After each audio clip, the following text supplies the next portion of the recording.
ನೋಡು, ನನ್ನ ಹೆಸರು ಕರ್ವೆ ಅಂತ. ಈ ಪತ್ರಕರ್ತ, ಪೇಪರ್ನಲ್ಲಿ ಬರೆಯೋನು. ನನಗೊಂದು ಇಂಟರ್ವ್ಯೂ ಬೇಕಾಗಿತ್ತು ನಿಂದು, ಕೊಡ್ತೀಯಾ? ನಿನ್ ಫೋಟೋ ತೆಗಿತೀನಿ, ಪೇಪರ್ನ ದೊಡ್ಡದಾಗ ಹಾಕ್ತೀನಿ ಕಣೋ. ನೀನ್ ಸ್ಕೂಲಲ್ಲಿ ಎಲ್ಲಾರ ಮುಂದೆ ಜಂಬ ಹೊಡ್ಕೋಬಹುದು. ಹೌದಾ? ಹೌದು. ಬಾ, ನಮ್ಮ ಮನೆಗೆ ಕೂತ್ಕೊಂಡು ಮಾತಾಡೋಣ. ಬೇಡ, ನಮ್ಮ ಮನೆಗೆ ಹೋಗೋಣ ಬನ್ನಿ. ನಿಮ್ಮ ಮನೆಗ? MLA ಮನೆ ದೊರೆಯೋದು? ನಿಮ್ಮ ಹತ್ರ ಮಾತಾಡೋಕೆ ಪರ್ಮಿಷನ್ ಬೇಕು. ಮೊದ್ಲೇ ನೀನ್ ಅವ್ರ ಬಾ ಮೈದ, ನಿನ್ನ ಹತ್ರ ಮಾತಾಡೋಕು ಪರ್ಮಿಷನ್ ಬೇಕು ಅಂತಾರೆ ನಿಮ್ ಬಾವ, ನಿಮ್ಮ ಅಜ್ಜಿ, ನಿಮ್ಮ ಅಕ್ಕ, ಇವರೆಲ್ಲರೂ.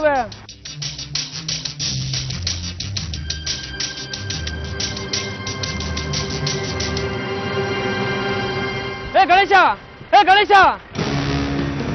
ನಮ್ಮಣ್ಣ ದೇವರಂತ ಮನುಷ್ಯ. ಅವನ ಹತ್ರ ಈ ವಿಷಯಗಳನ್ನ ಮುಚ್ಚಿಟ್ರೆ ಜೀವಮಾನ ಇಡೀ ನಾನು ಕೊರಗಬೇಕಾಗತ್ತೆ. ಅದಕ್ಕೆ ಅವನಿಗೆಲ್ಲ ವಿಷಯ ಹೇಳ್ಬಿಡ್ತೀನಿ. ನಮ್ಮ ಅತ್ತಿಗೆ ಬಗ್ಗೆ ನನಗೆಂತ ಕಚಡ ಭಾವನೆಗಳಿದ್ವು ಅಂತ, ಅದೇನು ಶಿಕ್ಷೆ ಕೊಡ್ತೀಯೋ ಕೊಡು ಅಂತ ಕೇಳ್ತೀನಿ. ಅವನ ಕಾಲಿಗೆ ಬಿದ್ದು ದಯವಿಟ್ಟು ನೀವು ಕ್ಷಮಿಸಪ್ಪ ಅಂತೀನಿ. ಆಗ್ಲೇ ನನ್ನ ಮನಸ್ಗೂ ನೆಮ್ಮದಿ. ಬೇಡ ಅಣ್ಣ, ಅವ್ರಿಗೇನು ಹೇಳ್ಬೇಡಿ. ಡಾಕ್ಟರ್ ರೇವತಿ ಅವರು ಪದೇ ಪದೇ ಹೇಳಿದ್ದಾರೆ, ಆಘಾತ ಆಗೋ ವಿಷಯಗಳನ್ನ ಅವ್ರಿಗೆ ಹೇಳಿದ್ರೆ ತುಂಬಾ ತೊಂದ್ರೆ ಅಂತ. ಆದ್ರೆ ಅಣ್ಣನಿಗೆ ಹೇಳ್ದಿದ್ರೆ ನನ್ ಪಶ್ಚಾತ್ತಾಪದ ಕತೆ. ನಾನ್ ನಿಮ್ಮನ್ನ ಕ್ಷಮಿಸಿದೀನಿ.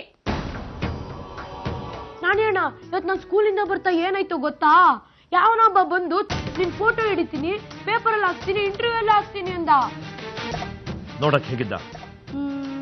ಉದ್ದಗಿದ್ದ, ಸ್ವಲ್ಪ ದಾಡಿ ಇತ್ತು. ಇನ್ನೇನೇನ್ ಕೇಳ್ದ? ಅವ್ನು ನಮ್ಮ ಮನೆಯವರೆಲ್ಲ ಗೊತ್ತು, ಹೆಸರೆಲ್ಲ ಹೇಳ್ದ. ನಾನಂತೂ ಓಡ್ ಬಂದ್ಬಿಟ್ಟೆ. ಬಡ್ಡಿ ಮಕ್ಕಳು ಬಾಲ ಮುದುರ್ಕೊಂಡ್ರು ಅಂದ್ರೆ ಎಡೆ ಬಿಚ್ಚಕ್ ಶುರು ಮಾಡಿದ್ದಾರೆ. ಕರ್ವೆ ಸುದ್ದಿ ಕರ್ನಾಟಕ ಪತ್ರಿಕೆಯ ಒಬ್ಬ ರಿಪೋರ್ಟರ್, ಇಂದುಮತಿಯ ಬಲಗೈ ಬಂಟ. ಆದ್ರೆ ಈ ಗಣೇಶನ್ನ ಇಂಟರ್ವ್ಯೂ ಮಾಡಿ ಏನ್ ಮಾಡಬೇಕಾಗಿತ್ತು? ಆ ಹೆಂಗಸು ಇನ್ನೊಂದು ಹೊಸ ನಾಟಕ ಶುರು ಮಾಡಿದ್ದಾರೆ. ನಾಟಕ ಏನ್ ಬಂತು? ಅದೇ ಹಳೆ ಆಟ. ಸಭ್ಯ ರಾಜಕಾರಣಿ ಮನೆಯವ್ರ ಜೊತೆ ರಾಜಕಾರಣದ ಆಟ ಆಡಲ್ಲ. ಆದ್ರೆ ಇಂದು ಮೇಡಮ್ಗೆ ಬಾರ್ದು ಕೂಡ್ದು ಯಾವ ರೂಲ್ಸು ಇಲ್ಲ.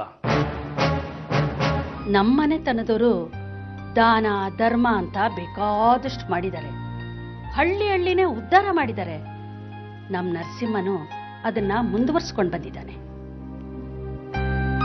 ಗೊತ್ತಾಯ್ತಮ್ಮ, ನಾನು 1 ಲಕ್ಷ ಕೊಟ್ಟಿದ್ದು ತಪ್ಪಾಯ್ತು.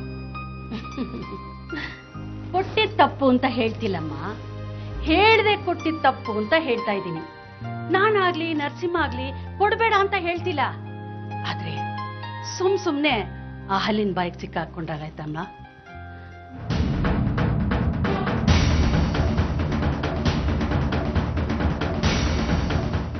ಈಗ ನೀನು ಸತ್ಯ ಏನು ಅಂತ ಬೊಗಳ್ತಿದ್ರೆ ನಿನ್ನ ಕಣ್ಗಾಪತ್ತಿದೆ. ಹೇಳು, ವನಿತಾ ಎಲ್ಲಿ? ಹೇಳ್ತೀನಿ. ಅವಳು ನನ್ನ ಬ್ಲ್ಯಾಕ್ ಮೇಲ್ ಮಾಡಿ ಹೆದರ್ಸ್ತಿದ್ದಾಳೆ. ಯಾಕೆ? 5 ಲಕ್ಷ ಕೊಡು, ಇಲ್ಲ ಅಂದ್ರೆ ನನ್ನ ವಿಷಯನ ನಾಣಿಗೆ ಹೇಳ್ತಾಳಂತೆ. ಬಲೆ ತಿಳ್ಸ್ಕೊಂಡ್ಬಿಟ್ಟಿದ್ದಾಳೆ ವನಿತಾ. ಹಾ, ನನ್ನಿಂದ ತಪ್ಪಿಸ್ಕೊಂಡು ನಿನ್ನ ಬ್ಲ್ಯಾಕ್ ಮೇಲ್ ಮಾಡ್ತಿದ್ದಾಳೆ. ಎಲ್ಲಕ್ಕಿಂತ ಹೆಚ್ಚಾಗಿ ನಾಣಿಗೆ ಚಳ್ಳೆ ಹಣ್ಣು ತಿನ್ನಿಸ್ತಾ ಇದ್ದಾಳೆ. ಬರೇವಾ, ಇದನ್ನ ಮೆಚ್ಚಲೇಬೇಕು. ನಿಮ್ಮ ಮನೆ ದೊಡ್ಡ ತಲೆ ಎಂದು ಅವಳು ಕೈಗೊಂಬೆಯಂತೆ, ಅದಕ್ಕೆ ಬಚಾವಾಗಿದ್ದಾಳಂತೆ.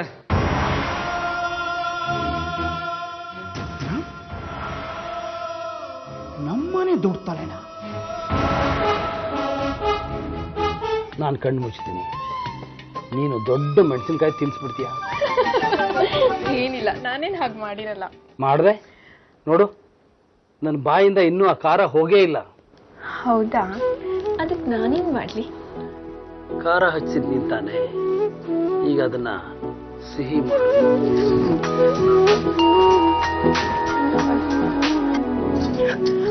ಹಲೋ ಡಾಕ್ಟ್ರೇ, ಇನ್ನು 20 ನಿಮಿಷ ಬರ್ತೀವಿ. ಡಾಕ್ಟ್ರು ಕಾಯ್ತಿದ್ದಾರೆ.